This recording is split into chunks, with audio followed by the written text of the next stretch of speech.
શ્રી હરિકૃષ્ણ મહારાજની, શ્રી રાધા કૃષ્ણ દેવની, શ્રી નરનારાયણ દેવની જય, શ્રી લક્ષ્મીનારાયણ દેવની જય. બધા જ હરિભક્તોને ઘણા ભાવથી જય સ્વામિનારાયણ. વાલા ભક્તજનો, આપણે સ્વામિનારાયણ મહાપ્રભુના દિવ્ય લીલા ચરિત્રો શ્રવણ કરી રહ્યા છીએ. શ્રી હરિ પંચાળા પહોંચ્યા છે. એ પહેલાં જે સંતો જુનાગઢ હતા ને, એ બધા પંચાળા આવી ગયા હતા. નિત્યાનંદ સ્વામી પણ અગાઉથી પંચાળા પહોંચી ગયા હતા. મહારાજ પંચાળાની નજીક પધારી ગયા.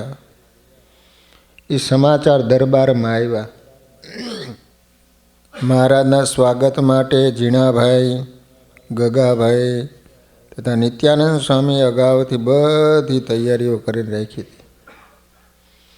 એટલે સમાચાર મળ્યા. તરત જુનાગઢથી આવેલા સૌ સંતો, હરિભક્તો, દરબારો, ભાયાતો, પંચાળાના નગરજનો મહારાજનું સ્વાગત કરવા અડધો ગાઉ સામે ગયા. વાજિંત્રના ઘોષથી અને બંદૂકોના અવાજથી નગરમાં સૌને સમાચાર મળી ગયા કે મહારાજ પધાર્યા છે. મહારાજના દર્શન કરવા સૌ આકડા થઈ ગયા. સૌ પોતપોતાની નિત્યક્રમની બધી જ પ્રવૃત્તિઓ છોડી મહારાજના દર્શન કરવા પંચાળાના મુખ્ય માર્ગ ઉપર આવી ગયા. પાણીનો છંટકાવ કરી નગર સ્વચ્છ કર્યું હતું, જેથી ફાગણનો ધીમો તાપ પણ આકરો ન લાગે. આસોપાલવના તોરણોથી નગર શણગાર્યું હતું. નગરજનોએ પોતાના ઘરો પણ રંગોળીથી, આસોપાલવના તોરણથી, એમાં જળ ભરેલા ત્રાંબાના કુંભમાં આસોપાલવના પાન અને નાળિયેર પધરાવી મંગલમય બનાવ્યા હતા. મહારાજ પધાર્યા. સૌ મહારાજને દંડવત કરવા લાગ્યા. ઝીણાભાઈ તથા એના ભાઈ ગગાભાઈએ મહારાજનું પુષ્પહારથી સ્વાગત કર્યું. ઝીણાભાઈના ભાઈનું નામ હતું ગગાભાઈ. પૂર્વજનોએ પણ મહારાજને પુષ્પોથી વધાવ્યા. દરેકના અંતરમાં અદમ્ય ઉત્સાહ હતો. પંચાળામાં ફૂલદોલના ઉત્સવની તૈયારી ઝીણાભાઈ અને ગગાભાઈએ સંપૂર્ણ રીતે કરી દીધી હતી. મહારાજના સંકલ્પમાં શું હશે એ કોઈને સમજાય એમ નહોતું, પરંતુ ઉત્સવ ભવ્ય થશે એવી ભાવનાના આનંદમાં સૌ હર્ષ ખેલા બની ગયા હતા. સ્વામિનારાયણ ભગવાને પંચાળામાં સંતો હરિભક્તોની સાથે રાસ રમ્યા છે. મહારાજ સીધા ઝીણાભાઈના દરબારમાં પધાર્યા. ઊંચી પરથારની ઓસરીમાં મહારાજ માટે પલંગ બિછાયો હતો. એ ઉપર મહારાજ બિરાજ્યા. એટલામાં ઝીણાભાઈ આવ્યા. મહારાજે એમને સંતોના મંડળો અને હરિભક્તોના ઉતારાની વ્યવસ્થા માટે પૂછ્યું. એમને કહ્યું, પૂર્વમાં નગરજનોના ભવન ખાલી કરાવી મુક્તાનંદ સ્વામી, બ્રહ્માનંદ સ્વામીને એમના મંડળ સાથે ઉતારો આપ્યો છે. હરિભક્તોને પણ નગરમાં નગરજનોના નિવાસ સ્થાનોમાં ઉતાર્યા છે. ગામની બહાર પશ્ચિમ દિશામાં ઊંચા ટેકરા ઉપર વડના વૃક્ષની ઉત્તર તરફ સુંદર જગ્યા છે. ત્યાં ઘાસની પર્ણકુટીઓ બાંધી દરેક સાધુ મંડળના ઉતારા કર્યા છે. નિત્યાનંદ સ્વામી, ગોપાળાનંદ સ્વામી, સુખ સ્વામી માટે આ પર્ણકુટીઓની વચ્ચે મોટો તંબુ બાંધી દીધો છે. જે સંતો એમની પાસે વિદ્યા ભણે છે એમને પણ એમની સાથે જ ઉતાર્યા છે.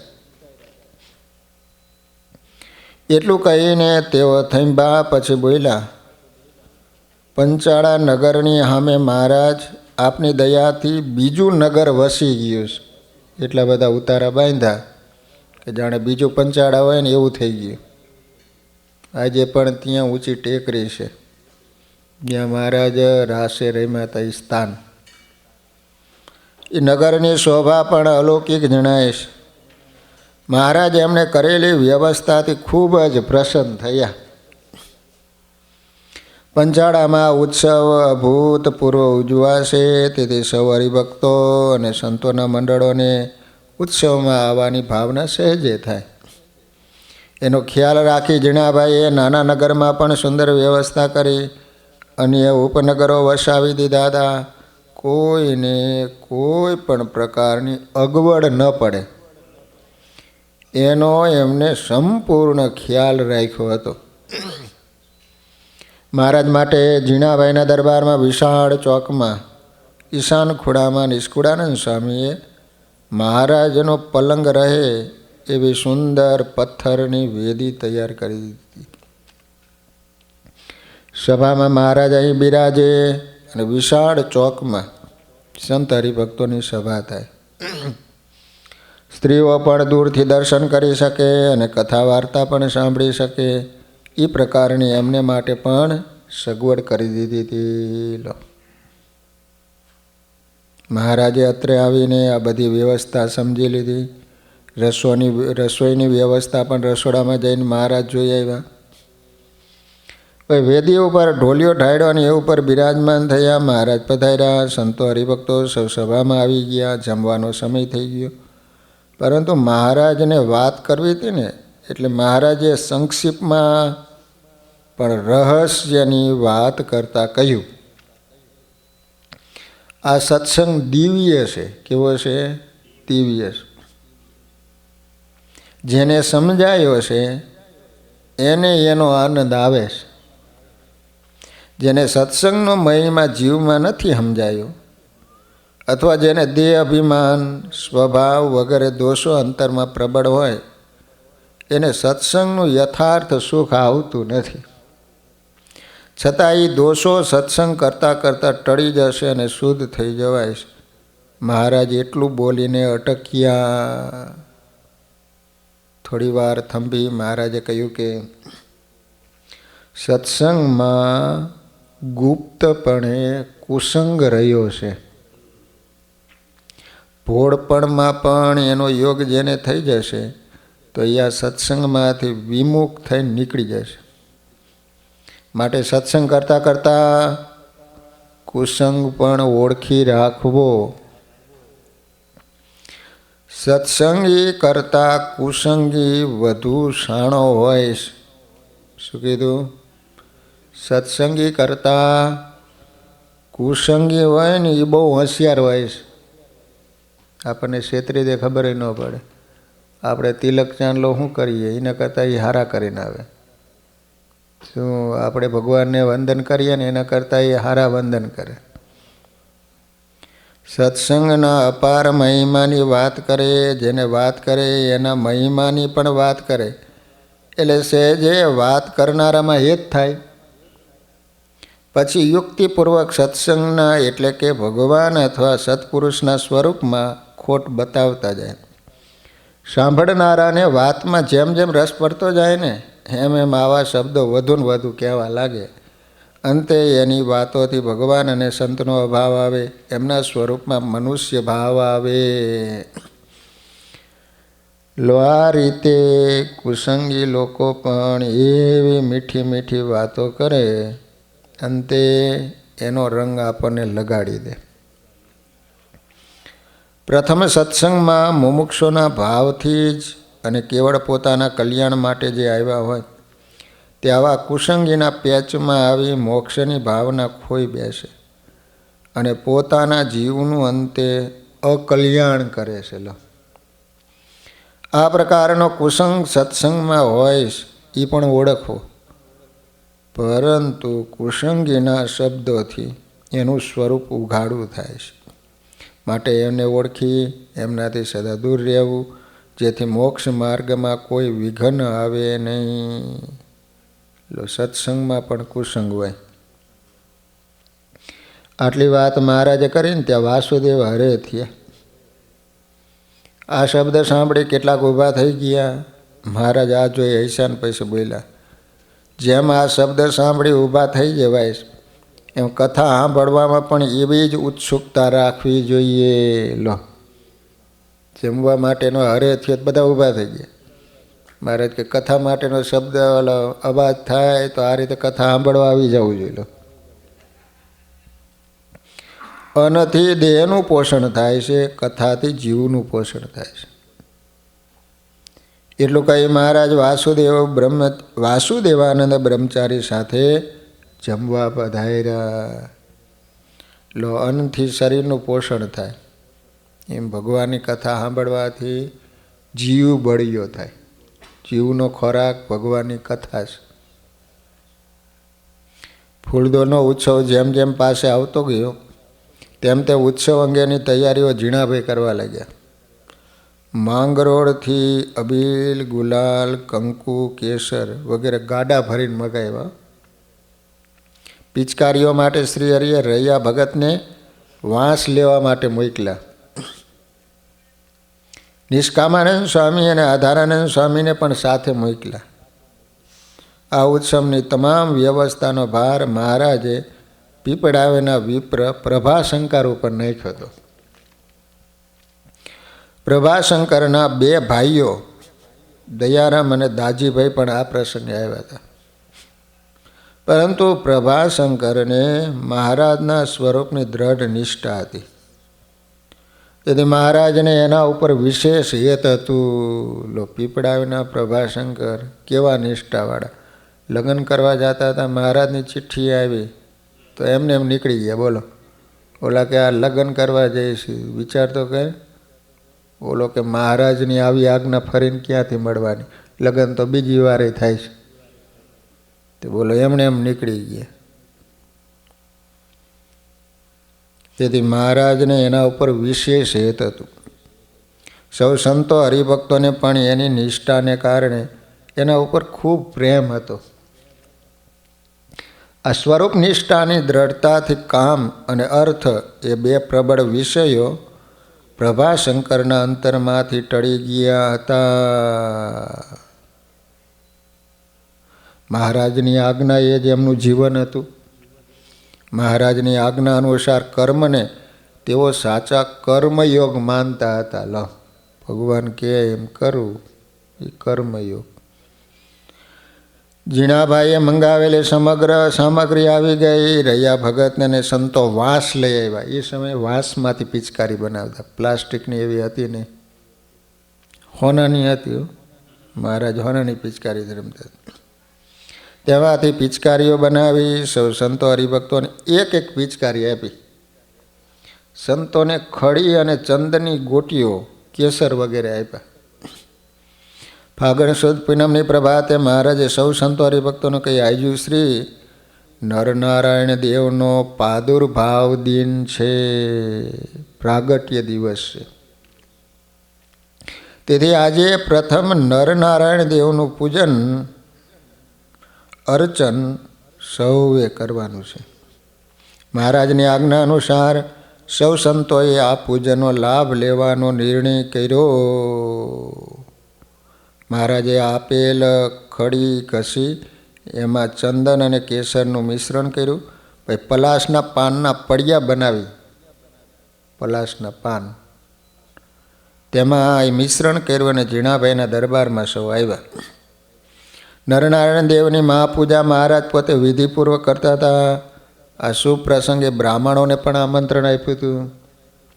એમને તો ઉત્સવ, ભોજન અને દક્ષિણાનો લાભ હતો. ફાગણ સુદ પૂનમ, આમ નરનારાયણ દેવ નક્ષત્રોને આધારે ઉત્સવ ઉજવવાનો હોય છે. ઘણીવાર પડવાના દિવસે ઉજવે, કારણ કે નક્ષત્ર જે રીતનું હોય એ રીતે ઉજવવાનો હોય છે. એમાં કોઈક ભાવિકોએ આવા શુભ પ્રસંગે મહારાજના ઐશ્વર્ય, પ્રતાપ અને એમની ક્રિયા જોઈને ગુણ આવતો અને સત્સંગી બની જતા. મહારાજ વખતે વાતાવરણ જ એવું હતું. કોઈ પણ અજાણી વ્યક્તિ આવે ને એ બધું માહોલ જોવે ને એનામાં ગુણ જ આવી જાય. મહારાજ ઘણીવાર કહેતા, આ વાત કોઈને પણ સમજાય તો એના જીવનું રૂડું થાય. બ્રાહ્મણોને પણ સત્સંગ પ્રત્યે ગુણ ભાવ થતો. તેથી મહારાજ પ્રસન્ન થતા. તેઓ દ્રઢ સત્સંગી થતા ને ત્યારે મહારાજ કહેતા કે શંખ અને વળી દૂધે ભર્યો, શંખ અને પાછો દૂધથી ભરેલો બ્રાહ્મણ એમાં પાછા સત્સંગી બન્યા. આ ઉત્સવ પ્રસંગે ઠાકોરજીના ભાઈ એના પરિવારે મહારાજની પૂજા કરી. સુંદર વસ્ત્ર આભૂષણો ભેટ ધરાવે. રોજ તો તેઓ મહારાજનું પૂજન કરી નવા નવા વસ્ત્ર આભૂષણ ધરાવતા, પરંતુ આજે મહાપૂજાનો વિધિ કરી વિશેષ કિંમતી વસ્ત્ર આભૂષણ ધરાવ્યા. એમની માતા ગંગામાં એમજ બહેન અધિબાઈએ પણ મહારાજનું પૂજન કર્યું. ગગાભાઈએ પણ આ લાભ જવા દીધો નહીં. ઝીણાભાઈના માનું નામ હતું ગંગામાં. જેતલપુરમાં ગંગામાં હતા અને ઝીણાભાઈના માનું નામ પણ ગંગામાં હતું. ઝીણાભાઈના ભાઈનું નામ હતું ગગાભાઈ. ઝીણાભાઈની બહેનનું નામ હતું અદીબા. થારનો સમય થઈ ગયો. બ્રહ્મચારીજી વાટ જોઈ રહ્યા હતા કે ક્યારે પ્રસંગ પૂરો થાય અને મહારાજને જમવા બોલાવવું. પરંતુ એમને પણ સભામાં પ્રસરેલી દિવ્યતાના અનુભવમાં ઓસાણ ન રહ્યું. ઓસાણ એટલે શું? ભાન ન રહ્યું, ખ્યાલ ન રહ્યો. છેવટે પ્રસંગ પૂરો થયો ને ત્યારે મહારાજને એને પ્રાર્થના કરી, મહારાજ થાળ તૈયાર છે. ભૂલી ગયા હતા. મહારાજ હશે એને કહ્યું, વર્ણિરાજ આવું સરસ ભોજન સૌ જમ્યા છે, અમને પણ એ ભોજન જમાડ્યાની તૃપ્તિ થઈ ગઈ છે.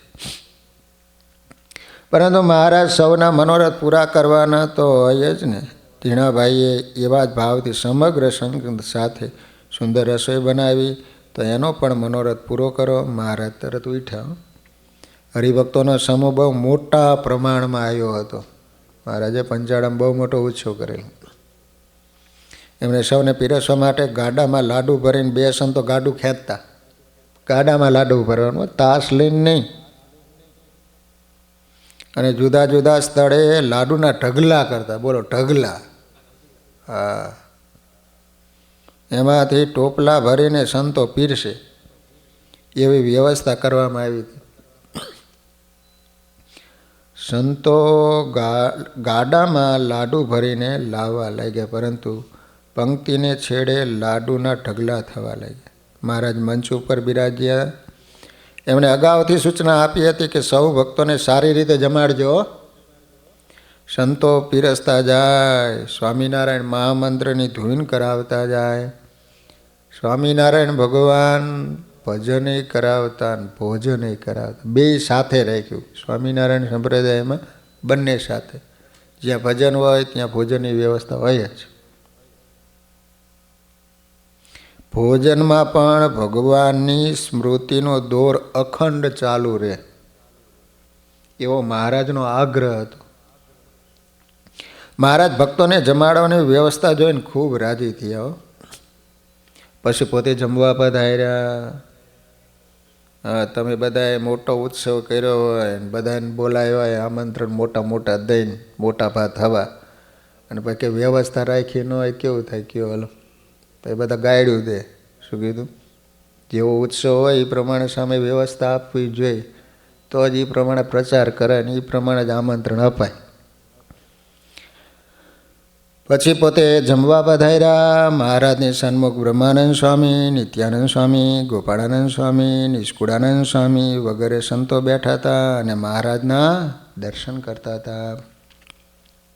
એવામાં બ્રહ્માનંદ સ્વામીએ મહારાજને કહ્યું કે મહારાજ, શ્રી કૃષ્ણ ભગવાને જેમ ગોપીઓને શરદ પૂર્ણિમાની રાત્રિએ મહારાસ રમાડી દિવ્ય આનંદનો અનુભવ કરાવ્યો હતો, એવો દિવ્ય આનંદ આજે આપ કરાવો, અમારી સાથે રાસ રમો, એવો અમારો સંકલ્પ છે. મહારાજ આ સાંભળીને હૈસાને એમણે કહ્યું, તમારો મનોરથ પૂરો કરીશું, પણ એક શરત છે. તમારે તે જ સમયે નવીન કીર્તનો રચવા.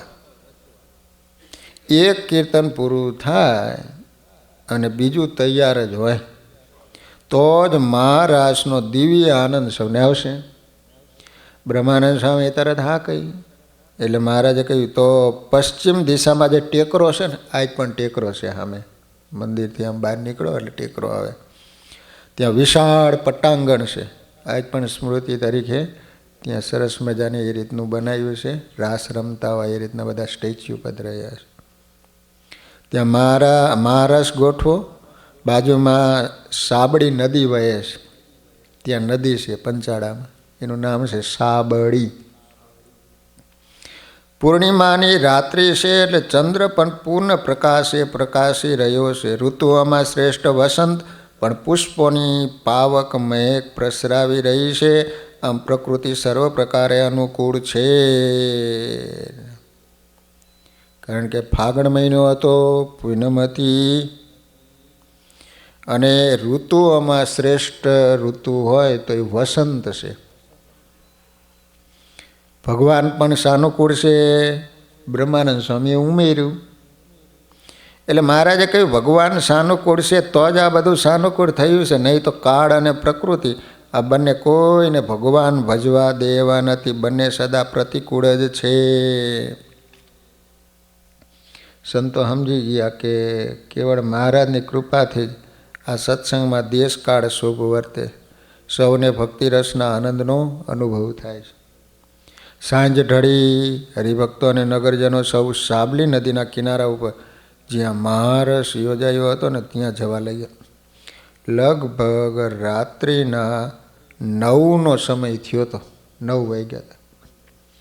ત્યાં તો સમગ્ર પટ્ટાંગણમાં નદીના બંને કિનારા એમાં આજુબાજુ ઝાડ ઉપર હજારો મનુષ્યની ભીડ જામી ગઈ હતી. ઝાડવા ઉપર ચડી ગયા.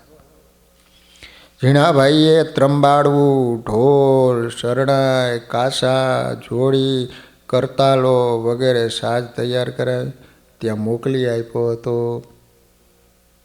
સંતો પણ આવી ગયા હતા. સૌ મહારાજના પધારવાની રાહ જોઈ રહ્યા હતા.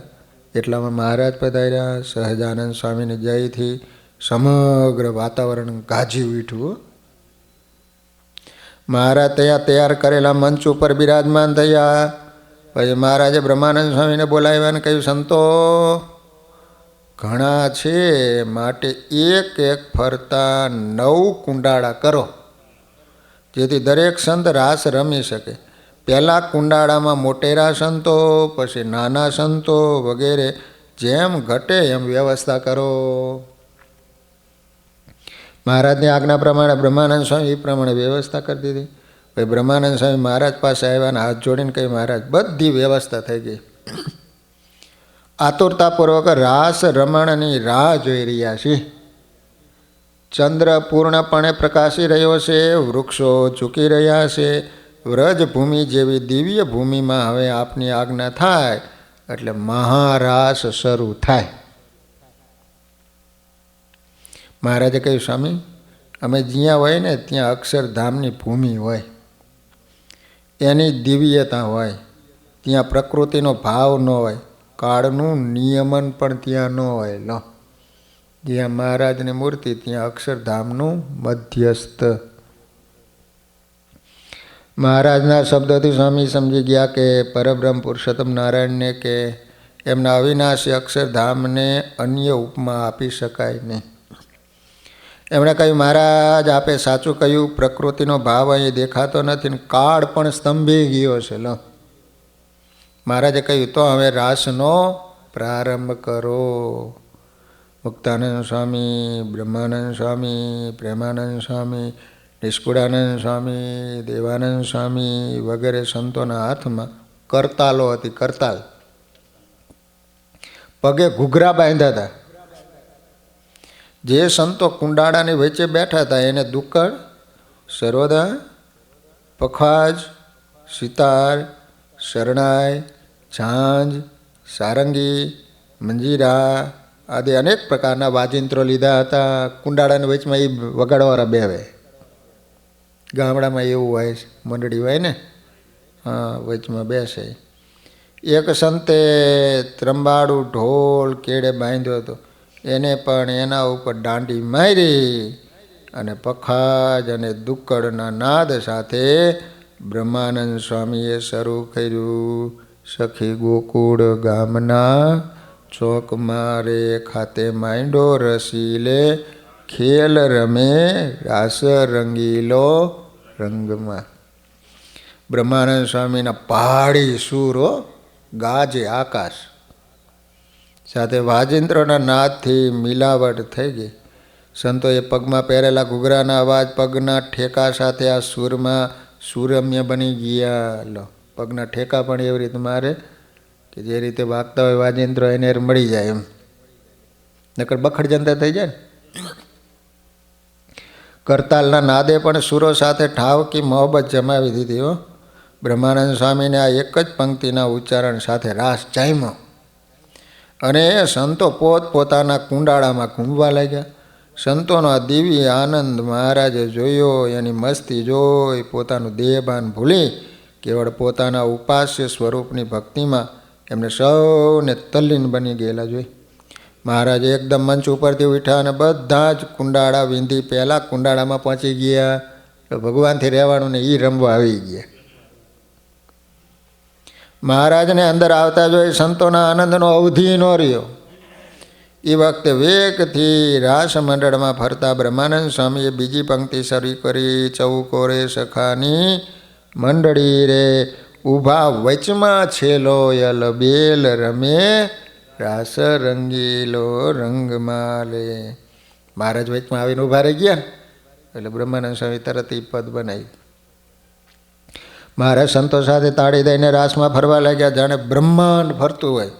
સૂર્યચંદ્ર તારા નક્ષત્રો એમ જ સકળ લોકના અધિષ્ઠાવો આજે પુરુષોત્તમ નારાયણે પૃથ્વી ઉપર સાક્ષાત અક્ષરધામ ઉતાર્યું. એ દિવ્ય પ્રસંગના દર્શન કરવા નભમંડળમાં આવી ગયા. સંત મંડળ, હરિજનો, નગરજનો આ દિવ્ય આનંદમાં મસ્ત બની ગયા. વરાહ ભગવાન પૃથ્વીને પોતાના દાંતમાં પકડીને બહાર લાવ્યા હતા. પૃથ્વીની પીડાનું દુઃખ આજે પુરુષોત્તમ નારાયણના ચરણારવિંદના ઠેકાથી દૂર થઈ ગયું. પૃથ્વી પણ ધન્ય ધન્ય બની ગઈ. બ્રહ્માનંદ સ્વામીના મુખમાંથી તો પંક્તિઓ સરતી જ હતી. તાલી પાડે રૂપાળી, તન મારે મુખે ગાવે મનોહર, ગીત રમે રાસ રંગીલો રંગ મારે. મહારાજ સંતો સાથે તાળીના તાન દેતા, નેત્ર કટાક્ષોથી એમના હૈયા વિંધતા. આજે જાણે સમગ્ર દિવ્યતાથી સંતોના હરિભક્તોના હૃદય સભર કરી દેવાશે એવા સંકલ્પથી ઘૂમી રહ્યા હતા. પરંતુ મહારાજ ફક્ત મોટેરા સંતો સાથે જ રાસ રમે, તાલીઓના તાન આપે છે. તે જોઈ બીજા કુંડાળામાં ફરતા સંતોને પણ સંકલ્પ થયો, મહારાજ અમને એ સુખ ન આપે. અને આશ્ચર્યવત એમની પડખે મહારાજ એમને દેખાયા. એક એક સંત સાથે મહારાજ, જેટલા સંત એટલા મહારાજના સ્વરૂપો. આ દિવ્ય આનંદના ઉન્માદથી સંતોનો વેગ વધ્યો. વાજિંત્રોના ઘોષ પણ મેઘની ગર્જનાને થંભાવી દે એવા થવા લાગ્યા. લો, મહારાજે જેટલા સંતો હતા એટલા સ્વરૂપ ધારણ કર્યા. મહારાસ જાયમો. ચંદ્ર પણ આ દિવ્ય દર્શનનો લાભ લેવા થંભો. સૂર્યને થયું કે એને કોઈનો શ્રાપ થયો હશે, તેથી આ રાસ દર્શનથી વંચિત રહ્યો. આ મહારાજની દિવ્ય સ્મૃતિ સૌના અંતરમાં ચિરસ્મરણીય રહે એવી મહારાજની ઈચ્છા હતી હો. તેથી આજે તો એણે સૌને ઘેલા બનાવી દીધા હતા. સાબડી નદી પણ આજે ધન્ય ધન્ય બની ગઈ. યમુના કરતાં પણ એના અદકેરા ભાગ્ય થઈ ગયા. પંચાળાની ભૂમિ સમગ્ર પૃથ્વીમાં દિવ્યતમ તીર્થ સ્વરૂપ શોભવા લાગી. રાસની રમઝટ ચાલી, પરંતુ બ્રહ્માનંદ સ્વામીના કીર્તનોની કડીઓ ખૂટવા લાગી. એટલે મહારાજે રાસ રમતા રમતા કહ્યું, હવે પ્રેમાનંદ સ્વામી બોલે. એ પણ થાક્યા. સમય કેટલો થયો એનો કોઈને ખ્યાલ જ રહ્યો નહીં. મહારાજને તો મહારાસ થંભાવવાનો જ નહોતો, પણ સંતોને લાગ્યું કે આવતીકાલે હજુ રંગે રમવાનું છે, મહારાજ જરૂર થાકી જશે. બ્રહ્માનંદ સ્વામીએ તરત યુક્તિ કરી, બંધ કઈ રીતે કરાવો. ઘાસનો એક ઢગલો દૂર પડ્યો હતો, તે હળગાવવા એક હરિભગતને આમ સમસ્યા કરી. તે સમસ્યા મુજબ એ હરિભગતે એ ઢગલામાં તણખલો મૂક્યો અને હળગ્યો. એટલે બ્રહ્માનંદ સ્વામી બૂમ પાડી, દોડો દોડો, પડખે આગ લાગી હોય ને એવું લાગે. આ સાંભળીને સંતો થંભ્યા. કેટલાક તો પોતાના ઝૂંપડા ન હળગે એ સંભાળવા દોડ્યા. મહારાજ આ જોઈ રહ્યા ને પછી બોલ્યા, આ યુક્તિ નક્કી બ્રહ્માનંદ સ્વામીની લાગે છે. બ્રહ્માનંદ સ્વામીએ કહ્યું કે મહારાજ, આપની મરજી વિના તો તણખલું પણ ફરતું નથી, તો પછી મારી યુક્તિથી આગ કેમ લાગે? મહારાજ હસી પડ્યા. મહારાજ પૂરો થયો ત્યારે રાત્રિ પણ લગભગ પૂરી થવા આવી હતી. હવાર પડી ગઈ. સૌ સંતો મહારાજની આજુબાજુ વિચરાઈ ગયા. બ્રહ્માનંદ સ્વામી કહે, મહારાજ આ તો 6 માસથી પણ રાત્રિ વધુ મોટી થઈ ગઈ હતી ને એવું લાગે છે. મહારાજે કહ્યું, કાળ અકળાયો હતો તેથી એને છૂટો મૂકવો પડ્યો, નહીં તો અક્ષરધામનો આ મહારાજ કદી પૂરો થાત જ નહીં. લો, કેટલાક સંતો તરત સાબડી નદીમાં સ્નાન કરવા ગયા. એમને પ્રાતઃવિધિ કરી ઝટ પરવાવી લેવું હતું. મહારાજે સૌને કહ્યું હતું કે સવારના જ્યાં રંગના હોજ ભર્યા છે ત્યાં રંગ લીલા થશે. લો, ત્યાં આજ પણ હોજ છે પ્રસાદી માટે. મહારાજની અંતરમાં સ્મૃતિ જેમ જડી દીધી છે, એમાં દિવ્ય રંગલીલાની પણ સ્મૃતિ અંતરમાં જડી દેવાની છે. ઝીણાભાઈ આ સાંભળી કૃતકૃત્ય થઈ ગયા.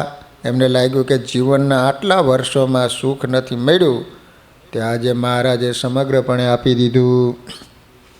સૂર્યોદય પછી ગામ બહાર જ્યાં રંગના હોજ બનાવ્યા હતા, હોજ, ત્યાં સૌ સંતો હરિભક્તો જવા લાગ્યા. મહારાજ પણ પાર્ષદો અને મોટેરા સંતો હરિભક્તો સાથે ત્યાં આવી પહોંચ્યા. હો, મહારાજે સફેદ વસ્ત્રો ધારણ કર્યા હતા. કપાળમાં કેસરની અર્ચા કરી હતી. ગળામાં મોગરાના સુંદર હાર શોભતા હતા. હાથમાં ગુલછડીનો ગજરો હતો. બીજા હાથમાં રૂમાલ હતો. ચટકનથી ચાલે મહારાજ ચાલતા હતા. મહારાજ મંચ પાસે આવીને એ ઉપર બિરાજમાન થયા. પછી પાર્ષદોને બોલાવીને કહ્યું, ગુલાબના જે ગાડા આવ્યા છે ને અહીં ઠાલવો, એમાંથી ટોપલા ભરીને ગુલાલ અમારી પાસે લાવો. પાર્ષદો મહારાજની આજ્ઞા અનુસાર ગુલાબના ટોપલા લઈ આવ્યા. મહારાજે જોડીમાં ગુલાલ લીધો, તેના 2 છેડાને ગાંઠ વાળી અને જોડી પોતાના ડાબા હાથ ઉપર લટકાવી અને જમણા હાથે એમાંથી ગુલાલ લઈ સંતો હરિભક્તો ઉપર વત્સલ ભાવથી ઉડાડવાની શરૂઆત કરી. વળી ગુલાલની જોડી બાજુએ મૂકી સુવર્ણની પિચકારીથી રંગ છાંટવા લાગ્યા. જે સંતો કે હરિભક્તો ઉપર મહારાજ તાકતા એના ઉપર પિચકારીમાંથી રંગની છેડો પડતી. થોડી વારે પાસે ઉભેલા સંતો હરિભક્તો ઉપર મહારાજ તાસડી ભરી ભરી રંગ છાંટવા લાગ્યો. આમ રંગલીલાની શુભ શરૂઆત મહારાજે કરી. મહારાજના પ્રસાદીના રંગ અને ગુલાલથી સંતો હરિભક્તો રંગાયા. પછી મહારાજે કહ્યું, હવે 2 તળ કરો, એક બ્રહ્માનંદ સ્વામીનું અને બીજું નિત્યાનંદ સ્વામીનું, અને હામાં સૌ રમો. મહારાજે પોતાની રમત દેખાડવા સંતોએ પણ કસોટા વાળ્યા, કસોટાઓ. અને જાણે યુદ્ધમાં હામાં પક્ષો હોડ બકી રહ્યા હોય ને એમ એકબીજાને મહાત કરવા તત્પર થઈ ગયા. એમનું આવું તાન અને રંગે રમવાની મસ્તીથી આખરે હોજમાં રંગ ખૂટ્યો. એટલે બીજો રંગ મગાવ્યો. પછી પાણી ખૂટ્યું. એટલામાં પોઠિયા ઉપર પખાલમાં પાણી આવતું હતું. એના તરફ દોડી નિત્યાનંદ સ્વામી પખાલ લઈ લીધી અને પોતાના હોજમાં પાણી ઠાલવી દીધી. ત્યાં બીજો પોઠિયો દેખાયો એટલે બ્રહ્માનંદ સ્વામી અને મહાનુભાવાનંદ સ્વામી દોડ્યા અને પખાલ લઈને પોતાના હોજમાં એનું પાણી નાખ્યું. કેટલાકે તો પાણીના માટલા પણ મંગાવ્યા. એ જોઈ ભગવદાનંદ સ્વામી 8 સાધુ સાથે દોડ્યા અને માટલા લઈ લીધા અને પોતાના હોજમાં રેડી દીધા. આ પ્રમાણે અંદર ઝપાઝપી કરતા સંતો રંગ રમવાના તાનમાં દેહભાન ભૂલી ગયા. મહારાજ પણ મંચ ઉપર ઊભા થઈ ગયા. તાસડી ભરી ભરી સૌના ઉપર રંગ છાંટવા લાગ્યા. વળી થોડી થોડી વારે પિચકારીની શેડો પણ ઉડાડતા. ગુલાલ પણ ગોટે ગોટા ભરીને મહારાજ નાખતા. હો, ત્રંબાડું ઢોળ ધ્રિભાંગ ધ્રિભાંગ વાગતો હતો. નોબત અને ભેરીના સૂરો પણ ગાતા હતા. જાણે પંચાળાને આંગણે યુદ્ધની નોબતો વાગતી હોય ને એવો ખેલ મચી ગયો. રંગલીલાની રમતમાં સમય કેટલો થયો કોઈને ખ્યાલ રહ્યો નહીં. પંચાળા ગામની સમગ્ર ભૂમિ રંગમય બની ગઈ. લો, સૂર્યનો અગ્નિ જરતા એના કિરણો ધરતીની ટાઢી લાલાશ પીને સુવર્ણમય બની ગયા. મહારાજે જોરથી તાલી વગાડી. સર્વ સંતોએ મહારાજ સામે જોયું. મહારાજે એમને કહ્યું, સંતો, હવે રંગલીલાની રમત થંભાવો, જમવાનો સમય થયો છે. તો સૌ પહેલાં સાબડી નદીમાં સ્નાન કરી લ્યો. અમે પણ ત્યાં સ્નાન કરવા આવીએ છીએ. મહારાજની આજ્ઞા સાંભળી રંગલીલાની રમત સર્વે સંતોએ તરત બંધ કરી. સૌના કપડાં અને શરીર રંગથી રંગાઈ ગયા. રંગ ખૂટ્યો ને ત્યારે રંગથી રંગાયેલો ગારો લઈને સૌ સંતો એકબીજા પ્રત્યે નાખતા હતા. એટલે વસ્ત્રો અને શરીર ગારાથી ખરડાઈ ગયા હતા. મહારાજની આજ્ઞા પ્રમાણે સૌ સાબડી નદીમાં સ્નાન કરવા લાગ્યા. મહારાજ પણ મઘરીએ હારે સ્નાન કરવા પધાર્યા. સંતોએ મહારાજને સારી રીતે ચોડીને નવરાયા. પછી મહારાજ નદીના જળમાં પડી નાહવા લાગ્યા. મહારાજને જોઈ અન્ય સંતો પણ ત્યાં આવ્યા. પરંતુ મહારાજ એમને કહ્યું, સંતો, અહીં આવતા નહીં, મગરો બહુ છે, મગર, એટલે તમારે માટે જોખમ છે. સંતો એથી આરે બેસીને નાહ્યા. મહારાજ સ્નાન કરી બહાર નીકળ્યા. મૂળજી બ્રહ્મચારીએ મહારાજનું શરીર લઈશું. મહારાજને નવીન વસ્ત્રો પહેરાવ્યા. મહારાજે ભીના થયેલા તમામ વસ્ત્રો ઠાકોર ઝીણાભાઈને આપી દીધા. આવા પુણ્ય પ્રસંગે મહારાજના પ્રસાદીના વસ્ત્રો મળ્યા. તેથી ઝીણાભાઈ રાજી રાજી થઈ ગયા. લો, આ રીતે સ્વામિનારાયણ ભગવાને ફાગણ મહિનાની પૂનમે પંચાળામાં રાસ રમ્યા અને પડવાના દિવસે મહારાજ બધાની સાથે રંગે રમ્યા. લો, પંચાળાના ઉત્સવ આ બે મુખ્ય કહેવાય છે. સહજાનંદ સ્વામી મહારાજની જય.